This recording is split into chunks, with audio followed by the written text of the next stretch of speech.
Hello everyone, welcome to study with Shri. हम लोग test series चला रहे हैं यूपी पीसीएस 2021 का।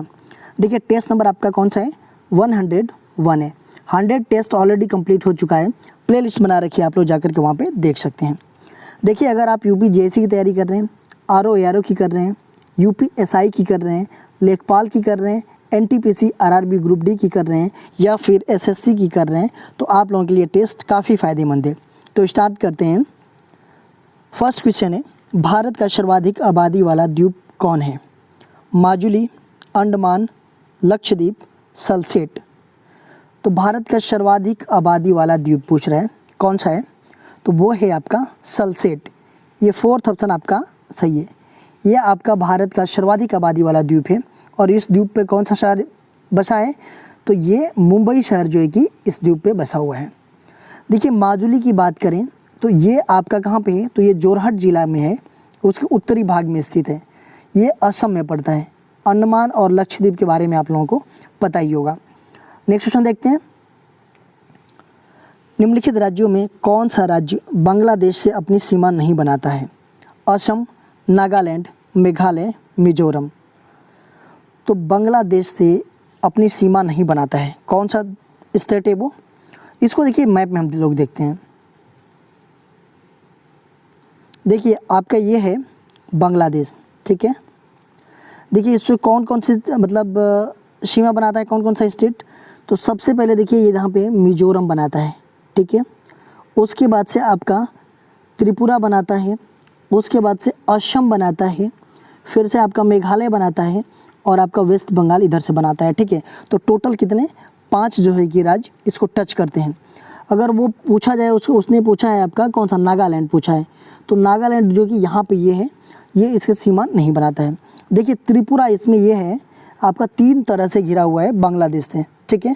और सबसे ज़्यादा बाउंड्री जो है कि टच करता है हमारे देश से बांग्लादेश से। कितना टच करता है? तो वो 4096.7 किलोमीटर तक टच करता है। तो ये हो जाएगा आपका नागालैंड, इसका जो है कि टच नहीं करता है। देखिए ये हो जाएगा आपका सेकेंड ऑप्शन। असम टच करता है ये, मेघालय करता है ये, मिजोरम करता है, त्रिपुरा करता है और आपका पश्चिम बंगाल करता है। नेक्स्ट क्वेश्चन देखते हैं। पृथ्वी मूलतः भाग है पैथालाशा का, पैंजिया का, लारेसिया का, गोंडवाना लैंड का। तो पृथ्वी जो है कि मूलतः भाग किसका है ये? तो देखिए ये भाग है आपका पैंजिया का।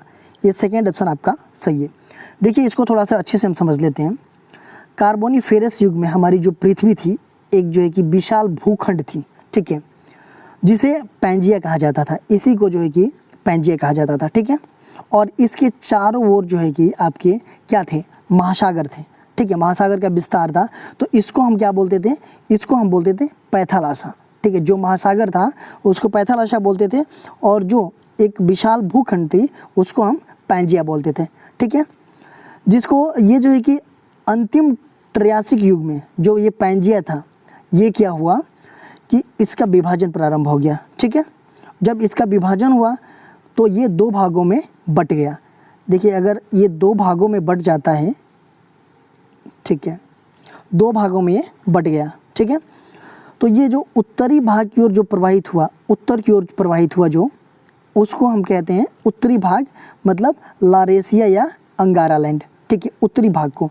देखिए ये एक पैंजिया था, ये जो है कि 2 भागों में विभाजित हो गया और ये हो गया एक उत्तर की ओर जो मतलब उत्तर की ओर जो जिसका बहाव हुआ उसको लारेशिया अंगारा लैंड बोला गया और जिसका दक्षिण की तरफ प्रवाहित हुआ उससे दक्षिणी भाग या गोंडवाना लैंड कहा गया। और ये जो बीच में हो गया वो क्या हो गया? ये टेथिस सागर बोला गया इसी को, ठीक है। तो पृथ्वी मूलतः भाग किसकी है? तो ये है आपका पैंजिया की। ये सेकेंड ऑप्शन आपका सही हो जाएगा। नेक्स्ट क्वेश्चन देखते हैं। निम्नलिखित में से कौन सी एक कालिदास की रचना वैदिक पौराणिक साहित्य में प्रचलित विषय वस्तु पर आधारित नहीं है? कुमार संभव, रघुवंश, मेघदूत, अभिज्ञान शकुंतलम। तो देखिए कालिदास की जो रचना है वैदिक पौराणिक साहित्य में जो है कि प्रचलित विषय वस्तु पर आधारित नहीं है, तो वो कौन सी है? वो है आपका मेघदूत। ये थर्ड ऑप्शन आपका सही है। देखिए मेघदूत, इसमें जो है कि यक्ष द्वारा मेघ से संदेश ले जाने की प्रार्थना और उसे अपने दूत बनाकर अपने प्रिय के पास भेजने का वर्णन किया गया है इसमें मेघदूत में। कुमार संभव की बात करें, ठीक है, तो इसमें अनेक महाकाव्यों के नाम है ये, ठीक है, और इसमें शिव पार्वती की प्रेम कथा और कार्तिकेय के जन्म की कहानी है इसमें कुमार संभव में। रघुवंश की बात करें तो इसमें जो है कि कालिदास जी ने रघुकुल के राजाओं का वर्णन किया गया है। और अभिज्ञान शकुंतलम की हम बात करें तो ये काफ़ी फेमस रचना है इनकी, कालिदास की। इस नाटक का अनुवाद जो है कि अंग्रेजी और जर्मन के अलावा जो है कि दुनिया के अनेक भाषाओं में हुआ है। और इसमें जो है कि राजा दुष्यंत की कहानी के बारे में वर्णन किया गया है अभिज्ञान शकुंतलम में। नेक्स्ट क्वेश्चन देखते हैं, पहिए का आविष्कार कब हुआ? नवपाषाण काल में, मध्य पाषाण काल में, पूरा पाषाण काल में, लौह काल में। पहिए का आविष्कार जो है कि कब हुआ? तो ये हुआ आपका नवपाषाण काल में हुआ। ये फर्स्ट ऑप्शन आपका सही है।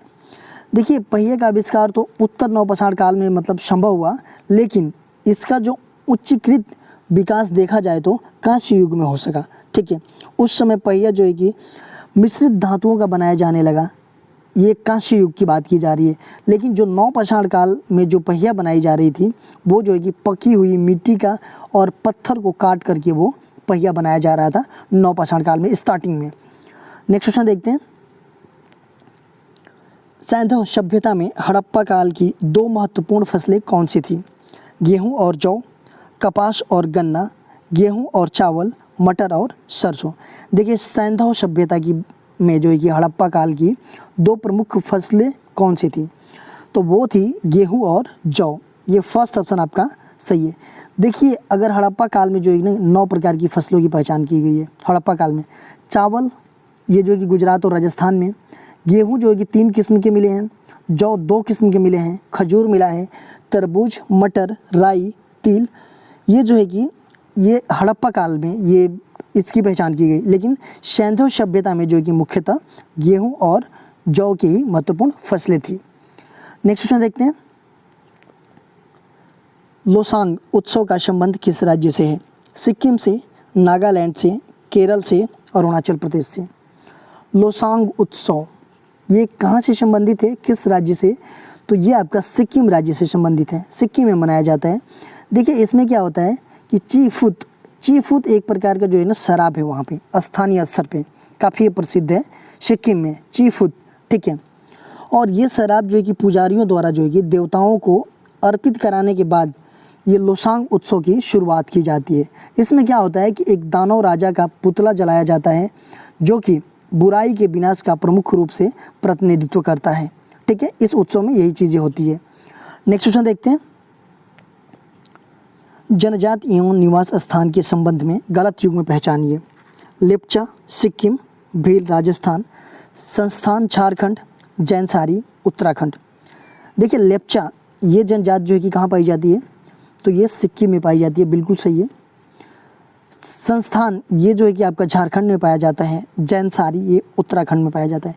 देखिए, भील जनजाति जो है ना ये आपका कहाँ पाई जाती है? तो ये आपका मध्य प्रदेश में पाई जाती है, ठीक है। तो ये सेकेंड ऑप्शन आपका गलत युग्म है। नेक्स्ट क्वेश्चन देखते हैं, बौद्ध संगीतियों का उनके स्थानों के अनुसार सही कालक्रम और कौन सा है? राजगृह, वैशाली, पाटलिपुत्र, कुंडलवन। राजगृह, वैशाली, कुंडलवन, पाटलिपुत्र। राजगृह, कुंडलवन, वैशाली, पाटलिपुत्र। वैशाली, राजगृह, पाटलिपुत्र, कुंडलवन। देखिए, बौद्ध संगीतियों का उनके स्थानों का क्रमानुसार कौन सा है? तो देखिए, जो पहला हुआ था वो हुआ था कहाँ पे? राजगृह में हुआ था 483 ईसा पूर्व, ठीक है। दूसरा हुआ था कहाँ पे? वो हुआ था वैशाली में 383 ईसा पूर्व। तीसरा, ये दूसरा हुआ था। तीसरा कहाँ पे हुआ था? तो ये पाटलिपुत्र पटना में हुआ था 250 ईसा पूर्व, ठीक है। कुंडलवन चौथा था जो कि कश्मीर में, ये 98 ईस्वी में हुआ था, ठीक है। और ये जो है कि आपका पांचवा एक है, ये कन्नौज में हुआ था 7वीं सदी में, ठीक है। तो पहला कहाँ पे हुआ था? पहला हुआ था आपका राजगृह। राजगृह कौन सा है? तो राजगृह। दूसरा वैशाली, तीसरा जो है कि पाटलिपुत्र, राजगिरी, वैशाली, पाटलिपुत्र और कुंडलबन हुआ था चौथा, और पांचवा कन्नौज में हुआ था, तो पांचवा है नहीं। तो ये फर्स्ट ऑप्शन आपका सही हो जाएगा अगर मतलब सही अनुसार देखा जाए तो। नेक्स्ट क्वेश्चन देखते हैं, कालक्रमानुसार निम्न में से कौन सा विकल्प सही है? पद्मिनी, दुर्गावती, ताराबाई, अहिल्याबाई। देखिए ये चारों में ये सेम नाम दिया गया है और इसमें मतलब कालक्रमानुसार ये पूछ रहा है। तो अगर हम बात करें पद्मिनी की, ठीक है, पद्मिनी की अगर हम बात करें तो ये आपका 1302-3 के करीब जो है ना, इनका मतलब प्रचलित नाम था, और ये चित्तौड़गढ़ के जो राजा थे रतन सिंह, उनकी ये पत्नी थी। तो ये 1302-3 के करीब में। दुर्गावती की बात किया जाए, ठीक है, तो ये 1524 से इनका 1564 तक इनका कार्यकाल रहा। मतलब कार्यकाल क्या मतलब इनका अवस्थिति रही, और ये भारत की प्रसिद्ध वीरांगना थी ये मध्य प्रदेशी। ताराबाई की बात की जाए तो ये जो है कि आपका 1675 से 1761 तक इनका मतलब नाम रहा। और ये ताराबाई भोसले ये जो है कि मराठा साम्राज्य की संरक्षिका थी, ठीक है। बात आता है अहिल्याबाई का, तो ये आपका 1725 से 1795 तक ये इनका नाम रहा। ये मराठा साम्राज्य की महारानी थी। तो पहला जो है कि पद्मिनी, ठीक है, 1302-3 ईस्वी। दूसरा जो है कि 1524 से 1564। तीसरा 1675 से 1761। और अहिल्याबाई की बात की जाए तो ये 1725 से आपका 1795 तक। तो ये मराठा साम्राज्य की महारानी थी। तो ये हो जाएगा आपका फर्स्ट वाला, मतलब कालक्रम अनुसार अगर देखा जाए तो। नेक्स्ट क्वेश्चन देखते हैं, मुस्लिम लीग द्वारा मुक्ति दिवस कब मनाया गया था? 22 दिसंबर 1938 को, 22 नवंबर 1939 को, 22 दिसंबर 1939 को और 22 अगस्त 1939 को। तो देखिए मुस्लिम लीग द्वारा जो मुक्ति दिवस कब मनाया गया, तो ये मनाया गया था आपका कब? 22 दिसंबर 1939 को। ये आपका थर्ड ऑप्शन सही है। देखिए ऐसा हुआ कि सितंबर 1939 की बात है, उस टाइम पे द्वितीय विश्व युद्ध शुरू हुआ था, ठीक है। तो ब्रिटेन क्या किया कि ब्रिटेन द्वितीय विश्व युद्ध में पहले से ही मतलब भाग ले चुका था, और युद्ध में अपनी स्थिति को और मजबूत करने के लिए क्या किया, मतलब इस उद्देश्य से भारत को भी लपेट दिया उसमें, ठीक है। और भारतीय राष्ट्रीय कांग्रेस क्या चाहती थी कि भारत को पहले स्वतंत्र किया जाए, तब कांग्रेस जो है कि ब्रिटेन की सहायता करेगी, ठीक है। ऐसा नहीं हुआ तो कांग्रेस मंत्रिमंडल द्वारा जो है कि त्यागपत्र दे दिया गया, और उसके बाद से जो है कि मुस्लिम लीग ने 22 दिसंबर 1939 को मुक्ति दिवस के रूप में मनाया। क्योंकि त्यागपत्र दे दिया गया तो इसलिए वो मुक्ति दिवस के रूप में मनाया गया 22 दिसंबर 1939 को। नेक्स्ट क्वेश्चन देखते हैं, भारतीय संघीय व्यवस्था समान है रूस की संघीय व्यवस्था से, यूएसए की संघीय व्यवस्था से, कनाडा की संघीय व्यवस्था से और फ्रांस की संघीय व्यवस्था से। तो भारत का जो संघीय सिस्टम है, संघीय व्यवस्था है, वो किसके समान है? तो वो कनाडा के संघीय व्यवस्था से, ठीक है। देखिए संघीय शासन प्रणाली हमारा कहाँ से लिया गया है? कनाडा से ही लिया गया है, ठीक है। नेक्स्ट क्वेश्चन देखते हैं, भारत के संविधान की उद्देशिका में कितने प्रकार के न्याय की व्यवस्था की गई है? 3, 2, 1, 4। जो हमारा उद्देशिका है उसमें कितने प्रकार की न्याय की व्यवस्था की गई है? तो देखिए इसमें 3 प्रकार की न्याय की व्यवस्था की गई है, ठीक है। कौन कौन है न्याय? तो देखिए उसमें अगर हम संविधान को ओपन करते हैं तो जो पहले ही पेज पे उद्देशिका है वो, ठीक है, जब से शुरू होता है हमारा संविधान, कहाँ से शुरू होता है? संविधान वहाँ शुरू होता है कि हम भारत के लोग भारत को एक संपूर्ण प्रभुत्व संपन्न समाजवादी पंथ निरपेक्ष लोकतंत्रात्मक गणराज्य बनाने के लिए तथा उसके समस्त नागरिकों को सामाजिक, आर्थिक और राजनैतिक न्याय, ठीक है, क्या क्या है? 3 न्याय, सामाजिक, आर्थिक और राजनैतिक न्याय। ये 3 प्रकार की न्याय की व्यवस्था उद्देशिका में किया गया है। नेक्स्ट क्वेश्चन देखते हैं, उत्तर प्रदेश के लोकायुक्त की पद धारण अवधि है 4 वर्ष, 5 वर्ष, 6 वर्ष, 8 वर्ष। देखिए उत्तर प्रदेश की बात की जा रही है, लोकायुक्त की पद धारण अवधि कितने वर्ष की है? तो देखिए ये है आपका 8 वर्ष। ये 4th ऑप्शन आपका सही है। देखिए अगर हम बात करें लोकायुक्त की, तो एक होता है लोकपाल और दूसरा होता है लोकायुक्त। ये दोनों जो है कि एक ही काम करते हैं। देखिए लोकपाल जो है कि केंद्र में और लोकायुक्त जो है कि राज्य में, ठीक है।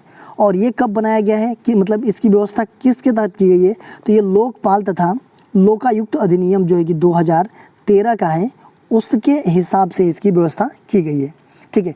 देखिए ये लोकपाल और लोकायुक्त यह जो है कि संस्था बिना किसी संवैधानिक दर्जे वाले वैधानिक निकाय है ये, ठीक है। लोकायुक्त हुआ या फिर लोकपाल हुआ, ठीक है।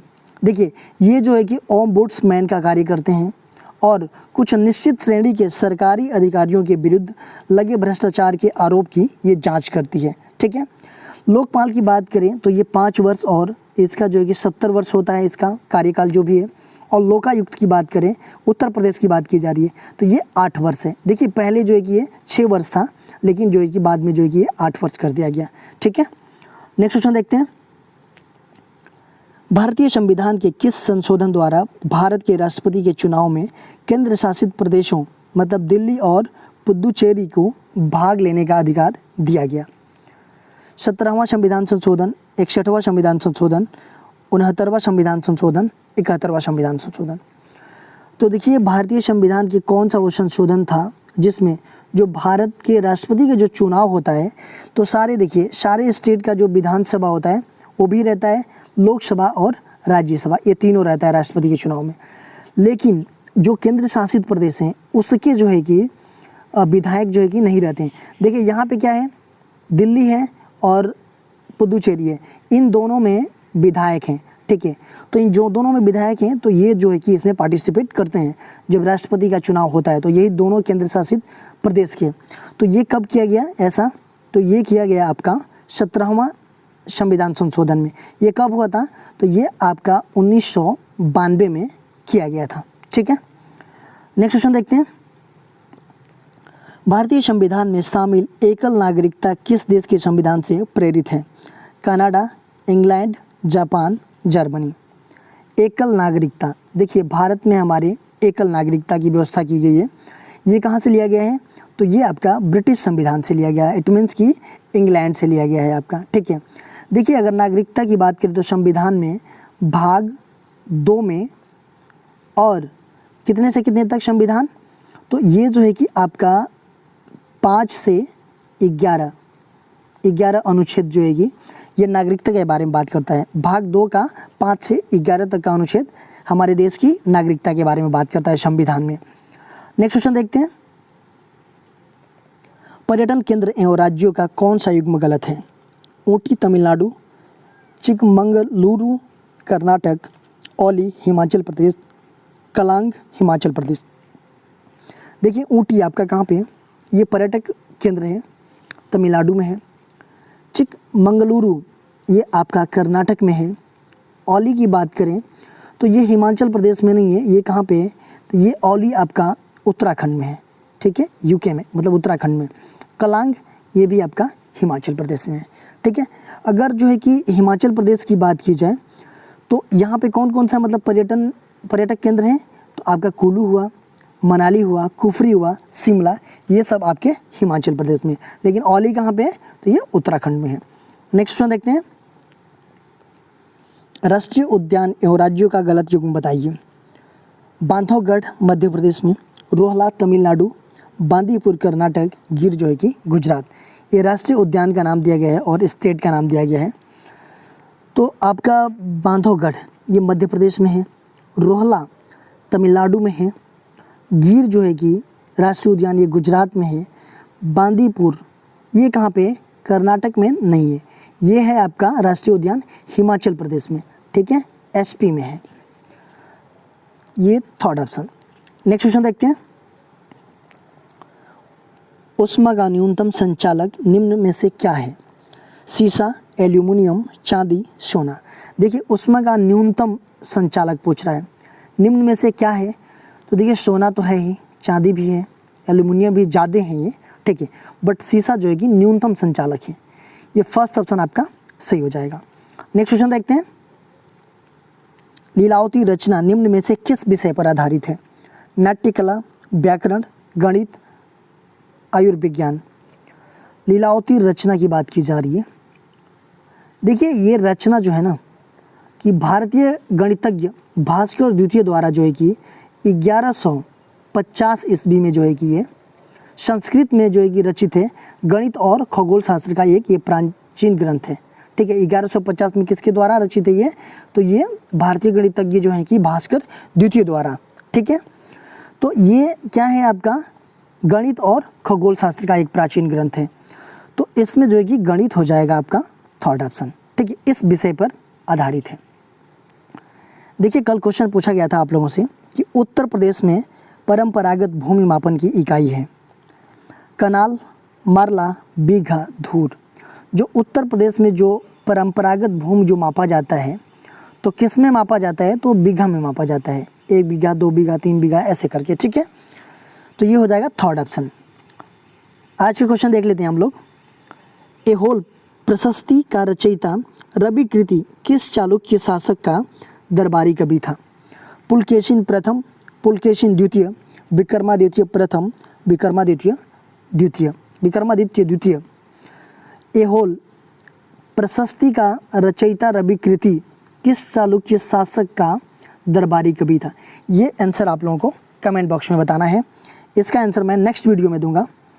देखिए अगर आप हमें इंस्टाग्राम, फेसबुक पे भी फॉलो करना चाहते हैं तो यहाँ भी कर सकते हैं। इंस्टाग्राम पे हमारी आईडी है स्टडी विद श्री 25, फेसबुक पे एक मेरा पेज है स्टडी विद श्री के नाम से, और फेसबुक पे एक मेरा ग्रुप है UPPCS BEO ROARO करके। तो इसको भी आप लोग ज्वाइन कर सकते हैं, यहाँ भी कनेक्ट हो सकते हैं। यहाँ पे भी स्टडी से रिलेटेड चीज़ें पोस्ट की जाती है जिससे आप लोगों को फ़ायदा पहुँच सकता है। दोस्तों अगर वीडियो अच्छी लगे तो आप लोग लाइक कीजिएगा, सब्सक्राइब कीजिएगा, अपने दोस्तों में ज़रूर शेयर कीजिएगा।